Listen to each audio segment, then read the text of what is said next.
বৰপেটা জিলাৰ বৰপেটা থানাৰ অন্তৰ্গত বালাবিটা শান্তিপুৰ বজাৰত ড্ৰাগছ আৰু বাল্য বিবাহ সম্পৰ্কে এখন সজাগতা সভাৰ আয়োজন কৰিছে ইয়াৰে যুৱ সমাজে। তেওঁলোকক প্ৰথমে মই আন্তৰিকতাৰে কৃতজ্ঞতা জনাইছোঁ, কাৰণ আজিৰ এই উপযুক্ত সময়ত তেওঁলোকে যি পদক্ষেপ লৈছে সেই পদক্ষেপক মই আন্তৰিকতাৰে ধন্যবাদ জনাইছোঁ।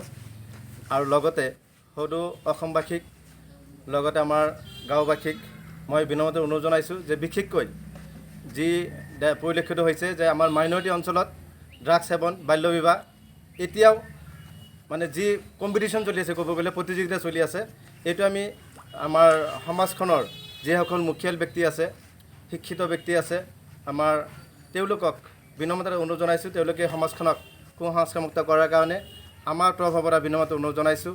ইমানখিনি কোৱাৰ পিছত আমাৰ প্ৰশাসনৰ তৰফৰ পৰা যথেষ্টখিনি সহায় সহযোগিতা আগবঢ়াই আছে, কিন্তু আমি যদি সজাগ নহওঁ এই সমাজখন কোনোমতে আমি শৃংখলাবদ্ধ কৰিব নোৱাৰিম। আমাৰ সজাগৰ প্ৰয়োজন আছে। আমাৰ অভিভাৱকখিনিক তেওঁলোকক মই বিনম্ৰতাৰে অনুৰোধ জনাইছোঁ যে সমাজখন ধ্বংসৰ মুখলৈ গৈছে বাল্য বিবাহৰ লগতে ড্ৰাগছ সেৱনকাৰী। লগতে আমাৰ অসমত যি পৰিস্থিতিৰ সৃষ্টি হৈছে, যি ধৰ্ষণকাৰী কাণ্ড হৈ আছে, এই বিষয়ে প্ৰত্যেকজন ব্যক্তিৰে অসমৰ সু নাগৰিকসকলক, বুদ্ধিজীৱীসকলক, লগতে সমাজবাসীসকলক বিনম্ৰতাৰে অনুৰোধ জনাইছোঁ তেওঁলোকে যাতে কঠোৰ হাতেৰে এই বস্তুটো দমন কৰে, নহ'লে আমাৰ ভৱিষ্যত দিশত আমি ভয়াৱহ পৰিস্থিতি হ'ব বুলি যিটো আশংকা কৰা হৈছে। গতিকে এই বিষয়ে আমি সজাগ হোৱাৰ প্ৰয়োজন। আমাৰ অভিভাৱকখিনিক আমি ল'ৰা ছোৱালীখিনি এৰি দিলে নহ'ব। এই ড্ৰাগছ সেৱন, নিচাসক্ত যুৱকবিলাকে এইবিলাক কাম বিশেষভাৱে জড়িত হৈ আছে।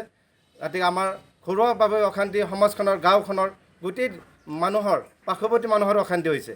গতিকে মই এই চেগতে সমগ্ৰ আমাৰ গাঁওবাসীক লগতে অসমবাসীক বিশেষকৈ মাইনৰিটি আমাৰ সংখ্যালঘু ৰাইজক মই বিনম্ৰতাৰে অনুৰোধ জনাইছোঁ যিসকল মানে সজাগ হৈ ব্যক্তি আমাৰ সমাজত নেতৃত্ব দি আছে তেওঁলোকে যাতে সজাগ হয়। লগতে আমাৰ প্ৰশাসনৰ মানুহ সষ্টম হৈ আছে। আমি যিকোনো মুহূৰ্তত তেওঁলোকৰ লগত যোগাযোগ কৰিলে তেওঁলোকে আহি যাব। আমি এই ড্ৰাগছখিনি বা বাল্য বিবাহ আমি নিজে হাতে দমন কৰিব লাগিব। চৰকাৰে কিমানখিনি কৰিব? চৰকাৰে যিখিনি সুবিধা দিছে যথেষ্ট দিছে। মাত্ৰ আমি আমাৰ সমাজখনক কোনে কি বেয়া কাম কৰে এইটোতো চৰকাৰৰ নলেজত নাই, আমাৰ নলেজত আছে। কোন ঘৰৰ ল'ৰাই ড্ৰাগছ খায়, কোন ঘৰত বাল্য বিবাহ হৈ আছে, কোন ঘৰত অবৈধ কাম চলি আছে, এইখিনি সমাজৰ মানুহে ভালকৈ অৱগত। গতিকে আমি যদি ধৰি প্ৰশাসনক গতাই দিওঁ তেতিয়াহে আমাৰ সমাজখন মুক্ত হ'ব। আৰু আমাক যেতিয়া আমি গাঁৱৰ পৰা 2-1জন মানুহ ধৰি দিম, 2-4জন 5জন যদি যেতিয়া ধৰি দিম, বাকীখিনি এনেই পলাব, এনেই এই সমাজখন শৃংখলমুক্ত হ'ব। গতিকে এইখিনি কৈ মই কাণ্ডগতে প্ৰথমে আমি সেই মানুহখিনিক আমি ধিক্কাৰ জনাইছোঁ। আমাৰ এই সভাস্থলীৰ পৰা আমি ধিক্কাৰ জনাইছোঁ, কাৰণ এনেকুৱা কাম আমি মানুহ হৈ কৰিব নালাগে। মানুহৰ চিনত পৰা নাই সেইখিনি মানুহ, সেইখিনি ধৰ্মৰ কোনো ধৰ্মীয়ভাৱে আমি আঘাত আনিব খোজা নাই। যিখিনি দুষ্কৃতিকাৰী সেইখিনি দুষ্কৃতিকাৰীয়ে, তেওঁলোকক উচিত শাস্তি দিব লাগে।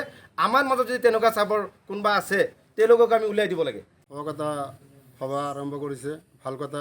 আমি শুনি বৰ আনন্দিত হৈছোঁ। আমাৰ এই দুৰ্নীতিপৰায়ণ বস্তুবোৰ আমাৰ সমাজৰ পৰা আঁতৰি কৰিব লাগে আৰু বাল্য বিয়া এইবিলাকো আঁতৰি কৰিব লাগে।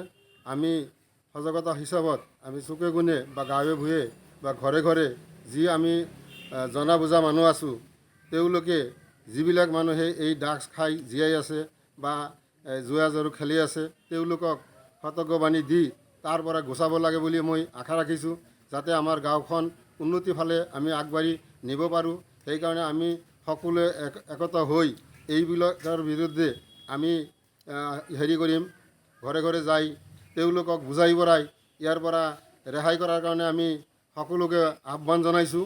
আৰু যিবিলাকে এই ড্ৰাগছবিলাক ভক্ষণ কৰি আছে তেওঁলোকে যাতে ভৱিষ্যতৰ কাৰণে এৰি দিয়ে আৰু নাখায়, সেইকাৰণে তেওঁলোকক মই কাকতি জোৰেৰে অনুৰোধ কৰিছোঁ যে যি কৰিছা আৰু যাতে নকৰা।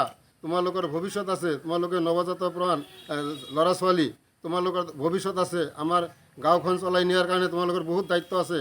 যেনেকুৱা আজি যদি আমাৰ গাঁৱত ভাল শিক্ষিত ল'ৰা এটা হৈ ইনস্পেক্টৰ হ'ব পাৰে বা মৌলানা হ'ব পাৰে, তাৰ দ্বাৰাই বা এজন ডক্টৰ হ'ব পাৰে, তাৰ দ্বাৰাই আমাৰ গাঁওখন বহুত উন্নতি হ'ব বুলি মই আশা ৰাখিছোঁ।